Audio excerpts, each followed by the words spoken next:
আমার বউ গুণবতী রূপবতী, তার মধ্যে সব গুণ আছে, আবার কাজ্যাও করতে পারে। মানে মানুষের সাথে কাজ্যা লাগলে চুল টুল টেনে ফিরে আলবো, টুইরা গুলা লই হাসতা গেলতাছি রোজার দিন। আর বিষয়টা হইছে মানে সে এই ক্যাটটা এটা কিন্তু সে কিন্তু গুছাইছে, মানে এই ক্যাটটার মধ্যে সে মরিচ করে আমার টেমুটু করে, মানে বিভিন্ন রকমের এই ভাই উঠে এই ভাই এ ভাই এই যে এই ক্ষেতটার মধ্যে এই যে বিভিন্ন রকমের গাছপালা আছে, ফল ফলান্তি সহ হিন্দা মুচ্ছে সারা আছে, এটা একটু দেখা যাচ্ছে না? এই সবজি তো আমি লাগাইছি।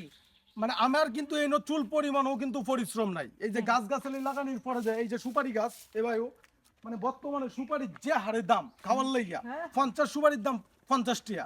এই যে সুপারি গাছ সে লাগাইছে এই কন্যা সন্তানের লাইগা লাগাইছে।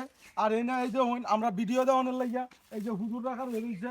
মানে আমাদের এত পরিমাণ অডিয়েন্স, মানে আপনারা আমাদেরকে এত পরিমাণ ভালোবাসেন, আপনাদের সকলের প্রতি কৃতজ্ঞতা এবং ভালোবাসা রইল। আমাদের পাশে থাকবেন। আমি বাংলার বাবু, আমার পেজটি আপনারা ফলো দিয়ে পাশে থাকবেন। ধন্যবাদ সবাইকে।